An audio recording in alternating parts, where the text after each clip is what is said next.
rain thundered down on an already soaking footpath as a bitter wind whistled through barren treetops.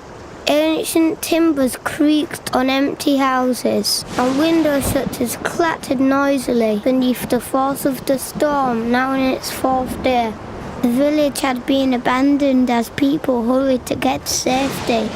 Beside the village green was a fern box. Crouched within the fern box was a small, very scared child, with their hands clasped tightly over their ears to shield themselves from the roaring wind and rain. They almost missed the sound of the phone ringing. "Hello?"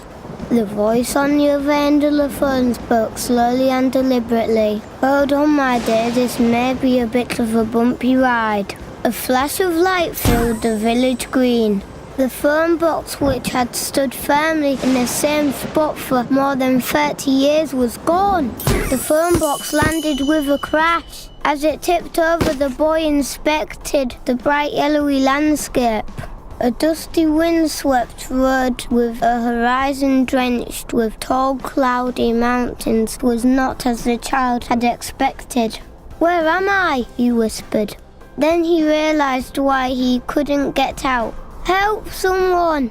There was a quiet, wispy reply. "What? How did you get up there?" He waited until a dusty cowboy on a coal-black horse galloped towards him. "Howdy, partner. The name's Buck. And yours?" "Tom. You seem hungry. Care to come to mine for refreshments?" "Certainly," replied Tom cheerfully. Buck gently unlocked the fern box. "Hop on!" Buck smiled, signalling Tom to mount his horse. Half an hour later, Tom and Buck arrived at an old time-worn building. "Where are we?" Tom questioned Buck curiously. "Home," Buck whispered woefully. "I know it looks nothing like you expected, but trust me, you are gonna see better in the future." "What?" Tom asked, thinking he was dreaming. "Look, just hold my hand. Everything's fine," Buck replied sternly. As Tom took Buck's hand, a million thoughts raced through his head. A bright flashing light filled the atmosphere, and they were gone. Tom opened his shining eyes. Buck wasn't there anymore. Tom looked around and saw an old city filled with trams and penny farthings. An old tattered sign read Hull. Tom was shocked. Imagine this being the city of culture back in 2017, thought Tom. Tom himself was wearing a white shirt, bow tie and waistcoat. Tom explored the town. He found a sovereign coin in his pocket and bought some food. While he was eating, a wind blew. Tom found himself in a magical fern box. It flew up, its doors opened, and Tom saw a unicorn.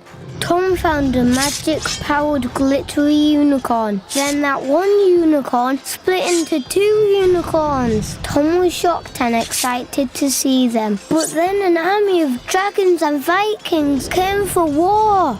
The unicorns won. The leader was angry, but the unicorns weren't scared. They spread their wings and flew. Tom was anxious and ran off. He came across a magical zoo and had a great idea. He opened all the cages and rounded up all the magical animals.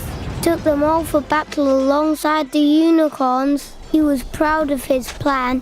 Tom led the animals to the dragons. He was going to defeat them.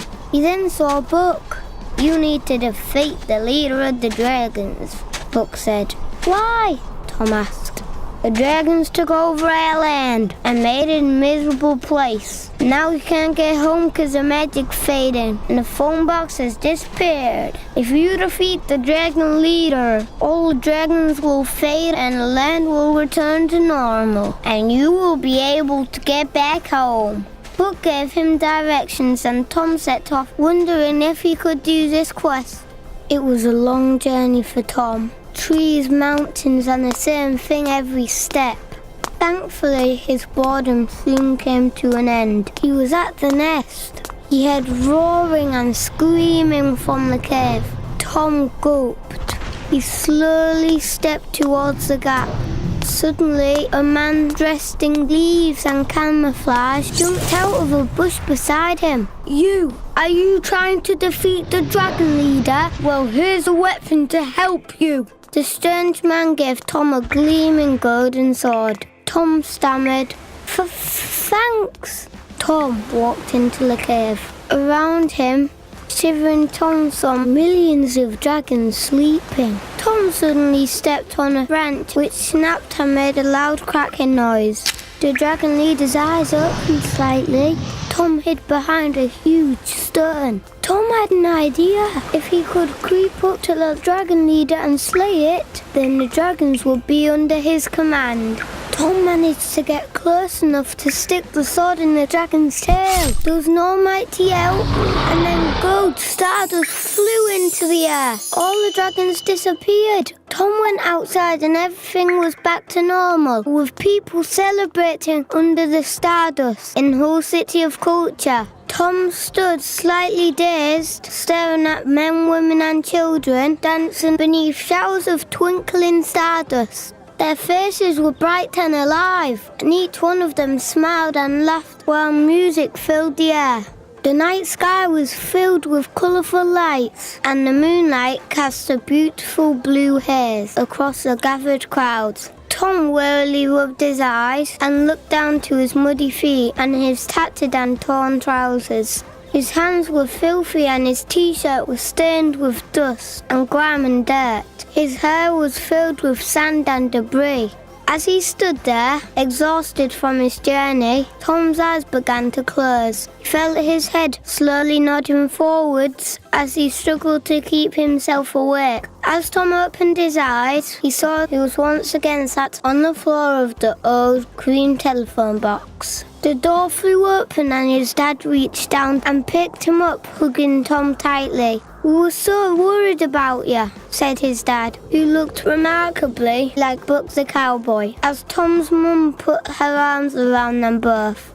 "We couldn't find you. Have you been asleep in here all night?" she asked. Tom wasn't sure what had happened. Had he dreamed everything? He must have. It was all too strange to be real.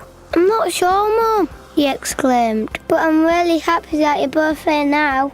As his parents hugged him, relieved that their boy was safe, Tom reached up and itched his dusty head.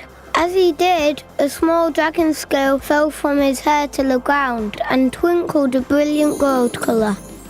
The end.